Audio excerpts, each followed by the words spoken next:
story. I'm glad to be here. At 71, I'm kind of glad to be anywhere. I want to tell you a little short story. I have about 70 odd stories. I pick them out and I look at them and then I do some other story. In my family, uh, we're kind of hillbillies. I don't really think it's that bad. I guess it's kind of like bad breath. You'd be the last one to know. Anyways, my cousins and my dad and my uncle and we had 7 cousins. We had 14 horses. I love hunting. I don't care if I never shoot a single thing, but I don't like walking because I feed my horses all winter, and they kind of like me, and so we headed back in on the Brazos.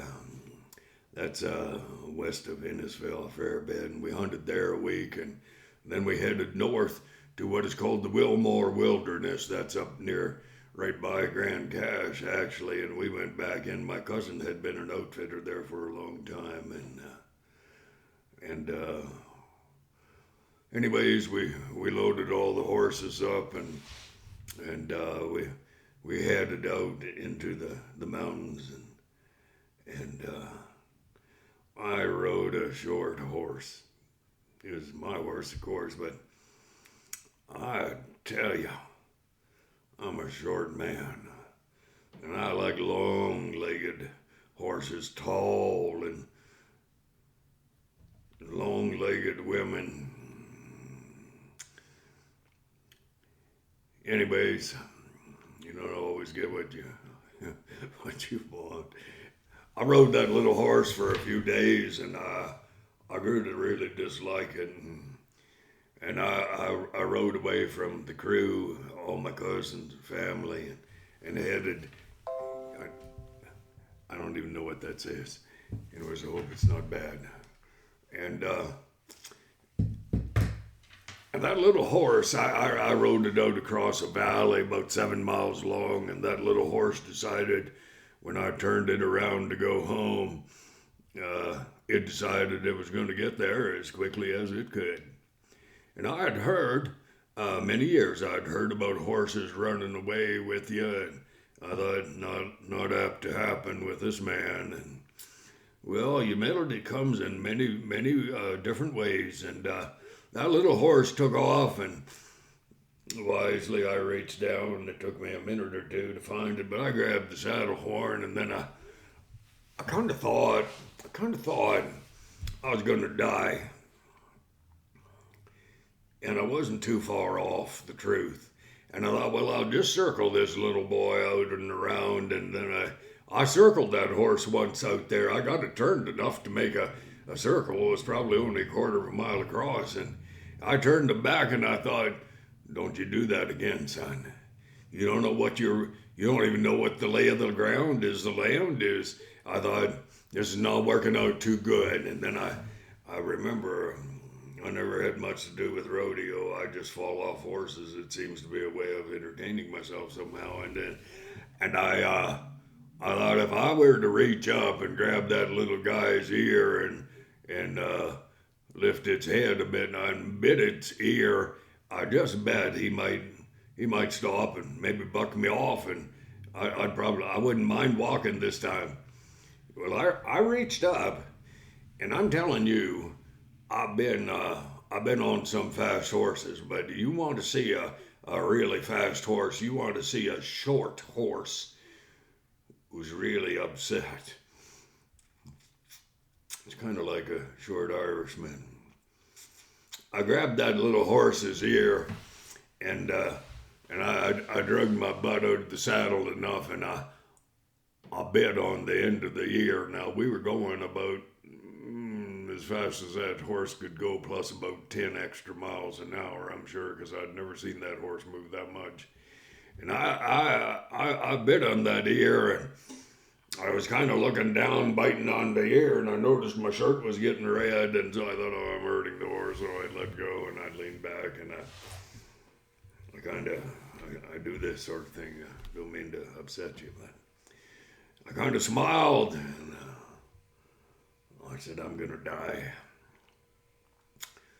We're coming up on a river. Here there's a sharp bend in the trail. I said, this little guy, he's not going to make it. And if he doesn't make it, surely I'll be swimming. And it didn't take more than a very short span of time. We covered about 5 miles. I actually did nothing. He wouldn't listen to me. We weren't even married. And we went around that turn, and I'm telling you, I thought, here, I'm coming. And that horse slowed to a walk in about 10 feet. And we walked across the stream. And I'm not real proud of telling my cousins they're all cowboys. I'm a rancher. I want you to know something. I'm a real poor rancher. Well, if you knew the size of my mortgage and the smallness of my ranch, you'd understand what I'm saying. So I come off that river, and I thought, I'm alive. That in itself is a remarkable happening. And I saw my cousin, and he's kind of coming towards me, and he asked, how's your day going? I said, well, pretty good. And he kind of looked at my shirt, and he didn't say anything. And he said, I kind of wanted to go over to the far side of the valley. I said, I kind of feel like taking a ride myself. I've just been out there dogging it along, and I sure was never going to tell him that a little horse just about sent me to the promised land. And so we rode over to the far side of the valley, and I crossed the stream, and I kind of looked at my cousin, and I said, you all going to come across that stream? And he said, yeah. He said, I'm just going to wait because the water looks darker down there. I thought, you can take a city boy and you can put him on a horse, and you can put some manure on his boots, and he may be able to dance like Fred Astaire. I think that was a dancer. But I'll tell you, just because the city boy puts on a hat, puts on a belt, boots, doesn't make him a man. So anyways, I kind of smiled at my cousin. He had come all the way from Avening, Ontario, along with my uncle, and just family. And so I crossed back where it was kind of clear. I could kind of see the bottom. And I mentioned to my cousin again, I said, brother, I really think it might not be a bad idea if you crossed over. And he's kind of English and Irish, and it's kind of a bad combination. And well, he said, I'll just cross down here. And I thought, I may be stupid, but if I were hoping not to get my knees wet, I wouldn't go walk across black water. Well, that horse he was riding, of course, was mine, and I knew it, kind of. It had kicked me once before as well, and so anyways, my cousin says, well, I'm coming across, and I thought, this is going to be real entertaining. So I turned my horse so that I could get a full-on view of that horse that he is on. I trained it, so it really didn't know squat, but what it did know was he didn't want to get his feet wet, really. So when it jumped, my cousin, tribute to him, I don't do this sort of thing. He actually stayed in the saddle. I usually come off because he had a grip on that saddle with two hands, and I only have one good hand. I don't have a good hand anymore. They're both kind of wonky, and that horse got out there over that stream, and I saw it. I believed it, but tell you, that horse, it kind of stayed in the air and didn't make much forward progress. And it kind of looked down as I was looking down, and the closer it got to the water, the higher it lifted its feet. And by the time it hit the water, its belly hit the feet, or hit the water first, and its feet were right there. My cousin and that horse, my cousin went in the water right up to his neck. That was really cold water. Well, somehow that horse touched bottom. I was probably only about 6 foot deep, and where I crossed was about a foot. And anyways, he got up on the bank, and I'm kind of quiet. And, I really feel sympathy for people who, done stupid things. So I finally was able to talk because I'd been laughing so hard, and I said, I sure am sorry about that. And he just looked at me. I mentioned maybe kind of good to cross in quiet water. Anyways, that cousin in the mountains, well, I only ever take one, I only take what I wear, is what I'm saying. I climb in the sleeping bag at night. I have my chaps on. I kick my boots off. I don't kick them too far because I don't want to lose them, because I don't even like walking, let alone barefooted, and I climb right into my sleeping bag. I take my hat off because I have not yet found a pillow that allow me to wear my hat to bed. And I had a good sleep that night.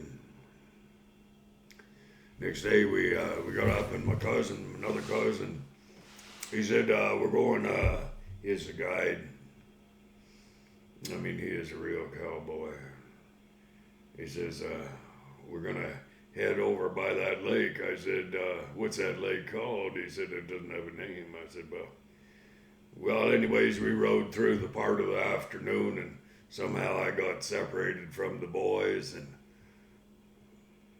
I got down near that lake, and it looked pretty inviting, and it was real hot out, and so I walked over to the shore, and it didn't take me too long to get my clothes off, and I was standing there pretty much I was buck naked, except I had my hat on, and I walked out into that water, and actually I was quite surprised. It was pretty warm, and so I hung out there for a little while and cooled down, and I got out, and I noticed there was a man standing about half a mile away, and I knew that big jerk to be my own son, and he did what is called, he scoped me. Now, what that means is, if you don't carry binoculars, you use your scope to... And I'm not much in favor of exposing myself. I'm not much in favor of using a washroom if there's a tree available to make water at. I don't know, there's something about that anyways.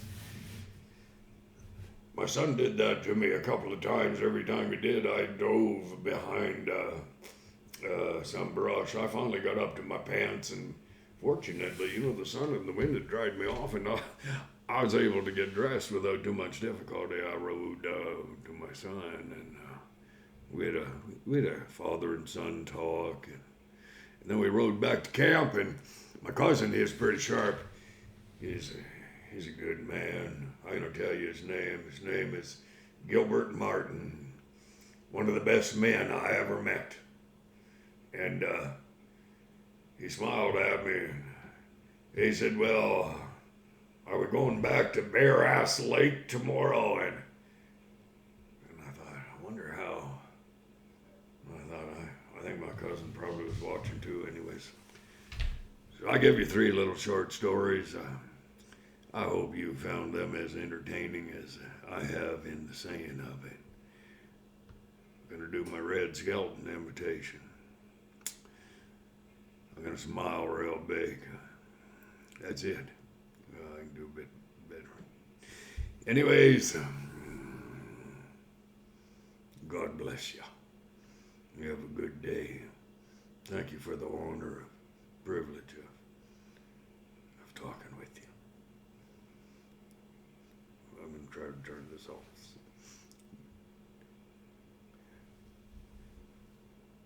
Have a good day.